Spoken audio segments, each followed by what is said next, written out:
Hello दोस्तों, कैसे हैं आप सब। आशा है आप सब बहुत अच्छे होंगे। हमने परिभाषा व्यवहार पर आपको एक शॉर्ट वीडियो दिया था, उसको प्लीज़ देखिएगा। चैनल को लाइक सब्सक्राइब और शेयर ज़रूर करिएगा, अपना सपोर्ट बनाए रखिए। परिभाषा व्यवहार होता क्या है, मैंने कल आपको जो है इसके बारे में बताया था, और आज मैं आपको इससे रिलेटेड क्वेश्चन भी आज मैं इस क्लास में आपको बताऊंगी। तो इसको इंग्लिश में ट्रांस लैंग्वेजिंग बोलते हैं। ठीक है, परिभाषा व्यवहार ट्रांस लैंग्वेजिंग होता है। और आपको टेट और सीटेट दोनों की तैयारी यहाँ पर कराई जाएगी। आपको सिर्फ और सिर्फ वैदिक गुरु चैनल से जुड़े रहना है। चैनल को लाइक सब्सक्राइब और शेयर ज़रूर करना है। अब ये परिभाषा व्यवहार होता क्या है, इसका अर्थ हुआ कि एक भाषा से दूसरी भाषा में जाना। मतलब अगर आपको एक भाषा आती है, जैसे आपको इंग्लिश भाषा आती है, तो आप उसको हिंदी में किसी को समझा सको। ठीक है, ये होता है परिभाषा व्यवहार। शब्द से ही पता चल रहा है, परिभाषा मतलब कोई दूसरी भाषा में किसी को समझा पाना। ठीक है, और इसका यूज़ जो है वो भाषा शिक्षण और अधिगम के संदर्भ में एक से अधिक भाषा का उपयोग करने के लिए किया जाता है। ठीक है, यह एक शिक्षण शास्त्रीय प्रणाली है जिसमें एक ही गतिविधि में इनपुट और आउटपुट होता है।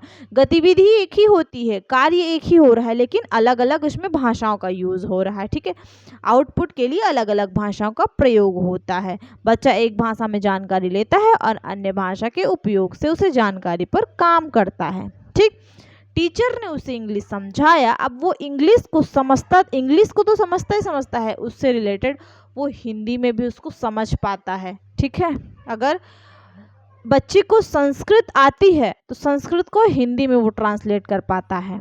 ठीक है, किसी को समझाना हुआ तो वो हिंदी में समझा सकता है। इंग्लिश आती है तो इंग्लिश को हिंदी में समझा सकता है, या फिर कई भाषाओं में समझा पाता है। ठीक है, मतलब इसमें होता क्या है कि इसमें दो या दो से अधिक भाषाओं के प्रयोग से अर्थ निर्माण होता है। ठीक है, बच्चा समझ बना पाता है, ये सारी चीज़ें होती हैं। इसमें छात्र जो है एक साथ कई भाषाओं में सोच पाते हैं, जैसे कि अपनी मातृभाषा का उपयोग करके कोई अन्य भाषा सीख लेना। ठीक है, ये होती है। अब इससे रिलेटेड कुछ क्वेश्चंस हैं, हम क्वेश्चंस देखेंगे। एक भाषा, या 2024 जनवरी में आया हुआ पेपर का क्वेश्चन है। एक भाषा अध्यापक अंग्रेजी में कहानी सुनाती है और शिक्षार्थियों से कहती है कि उन्हें जो भी भाषा आती है, मतलब वो जो भी भाषा जानते हैं उस भाषा में या कहानी समूह में सुनाएं। फिर कक्षा की जो सामान्य भाषा है उसमें यही कहानी सुनाएं। इस शिक्षण शास्त्रीय युक्ति के किस रूप में जाना जाता है? तो यह आपका परिभाषा व्यवहार होता है, ट्रांस लैंग्वेजिंग होता है। मतलब वो टीचर ने जो उसको समझाया इंग्लिश, वो तो उसने समझा, अब वो क्या करेगा, उसको ट्रांसलेट करके उसकी जो भी भाषा है उसमें वो जो है उस कहानी को समझेगा। ठीक है, उस लैंग्वेज में वो कहानी अपने समूह को सुनाएगा। फिर जो क्लास में सारे बच्चों की जो भाषा है, ठीक है, और ये वाली भाषा उसकी मातृभाषा भी हो सकती है। ठीक है, कह रहे कि उसको भाषा जो आती हो, तो वो कोई भी भाषा हो सकती है जो उसको आती हो। और उसके बाद जो है क्लास के जो सारे बच्चे जो भाषा जानते हैं उसमें वह जो है उसको कहानी को सुनाए। ठीक है, तो इस तरह बच्चे ने कई भाषाओं को समझा और कई भाषाओं में अपने भावनाओं को व्यक्त किया। ठीक है, अपनी भाषा को व्यक्त किया। यह शिक्षण शास्त्रीय युक्ति के किस रूप में जाना जाता है? तो ये परिभाषा व्यवहार ट्रांस लैंग्वेजिंग होता है।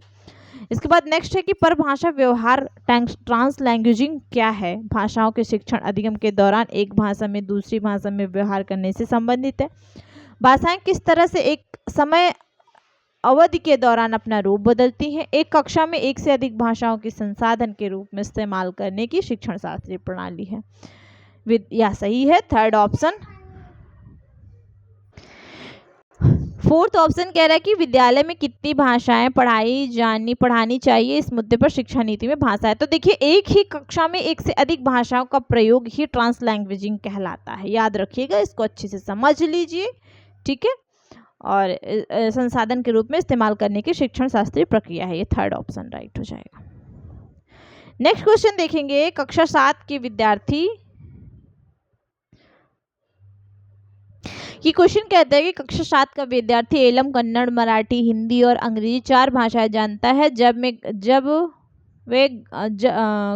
में जब वह अपने माता पिता के साथ बात करता है तो प्रवाह के साथ चारों भाषाएं बोलता है, और विद्यालय में वह हिंदी, कन्नड़ और अंग्रेजी बोलता है। क्योंकि उसके मित्र व अध्यापकों को यही भाषाएं आती हैं। इस स्थिति की किस रूप में जाना जाएगा? तो देखिए बहुत सारी भाषाएं वो जानता है, ठीक है, विद्यार्थी काम कर रहा है, ठीक, कन्नड़, मराठी, हिंदी, अंग्रेजी 4 भाषा जानता है वो।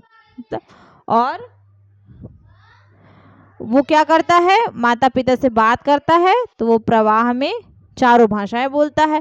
और उसके बाद स्कूल में वो क्या बोलता है, हिंदी, कन्नड़ और अंग्रेजी बोलता है। तो बच्चे को बहुत सारी भाषाओं का ज्ञान है। तो ये क्या हो जाएगा, ये परभाषिक ट्रांसलैंग्वेजिंग योग्यता हो जाएगी, परभाषिक योग्यता, ठीक, इसको भी परभाषिक योग्यता। बच्चे को बहुत सारी एक के साथ साथ 2 या 2 से अधिक भाषाओं का प्रयोग करने का आना चाहिए, ठीक। तो ये होता है परभाषिक। मुझे मतलब ऐसा अनुभव हो रहा है कि आपको ये समझ में आ गया होगा। अगर कोई प्रॉब्लम है तो प्लीज़ कमेंट करिएगा, मैं उसका आंसर आपको ज़रूर दूंगी, ठीक है। आपको कोई भी प्रॉब्लम होती है आप कमेंट बॉक्स में कमेंट करिए, आपको पूरी जानकारी यहाँ से मिलेगी। प्लीज़ वैदिक गुरु चैनल पर बने रहिए, चैनल को लाइक, सब्सक्राइब और शेयर ज़रूर करिए। और मैं ऐसे ही आपको छोटे छोटे टॉपिक्स देती रहूँगी। इसके लिए आप जो है टेलीग्राम चैनल पर जुड़े रहिए, ठीक है। आज के लिए इतना ही। प्लीज़ चैनल को लाइक, सब्सक्राइब और शेयर ज़रूर करिएगा।